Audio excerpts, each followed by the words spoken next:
The GTA 6 map looks absolutely massive, and we know that from the information we're able to gather from the trailer, as well as details we can also piece together from the leaks that happened back in 2022. And now, since the trailer has come out, we have our most up-to-date look at what the Grand Theft Auto 6 map is going to be. It's version 0.030 of the Vice City mapping project. And I'll give you guys an overview of the changes that were made, and then we'll dive into it. This is obviously a much bigger visual update this time, with loads of information from the trailer, including completely overhauling the Gator Keys region, adjusting the Leaf Links Island in the tennis area to align with some of the landmarks around it, also adjusting the port to better align with the buildings and landmarks. Vice Beach in the sand area also got an update to fit with what we saw in the first trailer. More buildings and names were added alongside Ocean Drive based on the Rockstar Games official artwork. The downtown area of Vice City was mapped out more, and connected roads based on what we saw in the trailer. A Fisher and Ferry Island was added, as well as Brickell Key, and in-game building names are now yellow to stand out from in real life building names. So let's start at the very top of the map, where we have places like Ambrosia, Ekin-Fanaca, Lake Leonida, Red Hill, the Red Hill Forest, Hank Hill, Yorktown, and the Bocamar Bridge. And I know what you guys are saying right now. There's no mountains in Florida. Yes, I understand there's no mountains in Florida,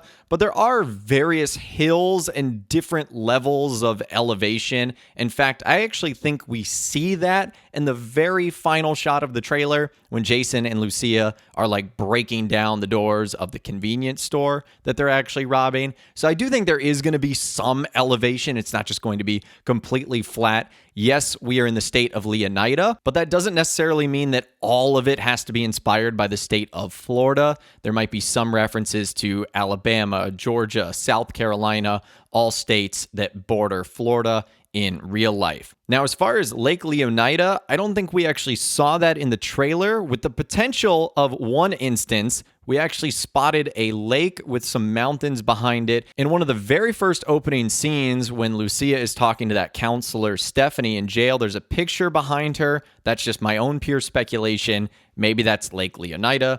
Maybe it's something entirely different. But anyways, let's get back to the map. Going down a little bit further south, you've got Port Gellhorn, which we saw as a confirmed location in the GTA 6 trailer. There's a handful of different things here, including the Port Gellhorn Motel, which is where we know Jason and Lucia actually end up hiding out after one of their first couple of robberies. We see this happening in the trailer. Around there is something called the Domed Hills, the gas station store, a taco restaurant. We know that there's Hank's Waffles Diner nearby, including a car wash, a water tower, a tall chimney, and an Easy Inn motel. Now, Port Gellhorn also looks to have an industrial area, as well as another place called Gellhorn Bluff, and then something called the Port Gellhorn Raceway. Now, I don't know if the Port Gellhorn Raceway is what we saw in the trailer with the Thrill Billy Mud Club. That might be something entirely different, but there was lots of little cars racing around all over the place. That might be the case. Now, Port Gellhorn is where Leonida's state prison is, and that would make sense considering that's where Lucia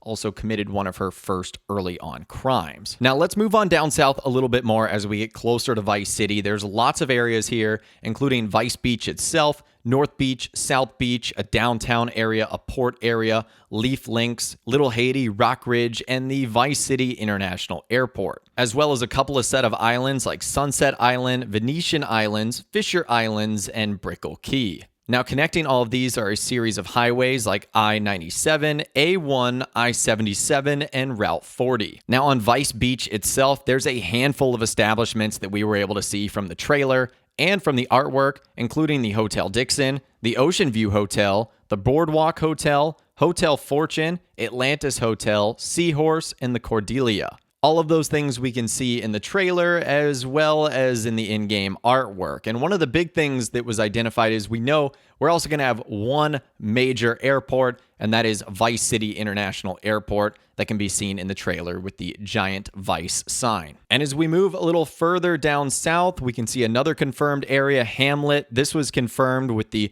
crazy dual-wielding hammer lady. And this also gets us closer to like the Florida Everglades, which might be called the Gator Keys. We saw this in one shot where we had the Dodo seaplane flying above. This is also where that Fat Albert plane is in the very distance. I think this is going to be a really cool area of the map. I feel like there's a lot of secrets and and mysteries to be explored there. It's probably one of the first places I am going to go, at least if we're able to access that at the very beginning of the game. And while that map was mostly created by Dupzor and company, there was another individual, Fido Le Muet, who created an evidence-based map of basically the downtown Vice City area. I'll put that on the screen for you guys right now so you can check it out. This, of course, is a very early on map, but it gives you the idea of the shape of Vice Beach, the hotels that we could identify on Ocean Drive, the Venetian Islands, all the buildings that you can see up and down the shoreline. And so needless to say, from what we've been able to see so far, I really do feel like the Grand Theft Auto 6 map is not only going to be bigger than what we saw in GTA 5 and Red Dead Redemption 2, but is also going to blow every other Grand Theft Auto game out of the water. GTA 4, Vice City, and San Andreas, as well as GTA 3. In the trailer alone, we've been able to see just how many different areas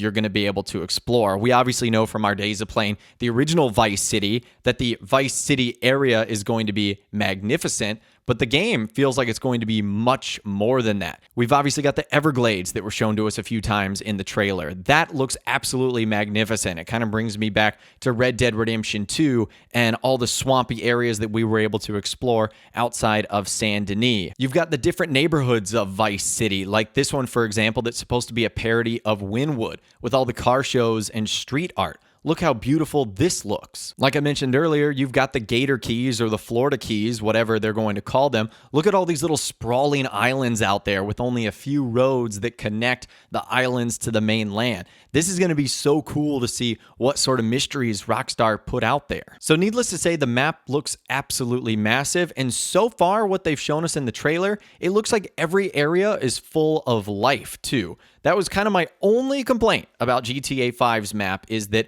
it was really big, but it felt like a lot of those areas were just giant mountains that didn't have anything for you to do but climb up them and then climb down. Red Dead Redemption 2 built on this really, really well, where the map was obviously big because it took a long time to get from point A to point B, but there was so much to fill the gaps between those sprawling cities, and that's what I would like to see here. So that's the question I'm going to leave to you guys right now. When GTA 6 gets here, based on what we've seen so far, what area of the map are you going to explore first? Or what are you going to check out? What are you going to do, and in what area? Let me know what you think in those comments down below. I'd love to hear from you guys down there. If you guys did go on to enjoy this video, though, a like rating would, of course, be awesome. And be sure to subscribe to my YouTube channel if you are new and you want to stay up to date on all the GTA 6 videos that I'll be doing here on my channel. And be sure to ring that notification bell as well. Sometimes YouTube just doesn't work, and if you ring that bell, you'll always be guaranteed to be notified when new videos arrive. But of course, as always, guys, thank you all so much for watching. Take care, and I'll see you guys in the next video.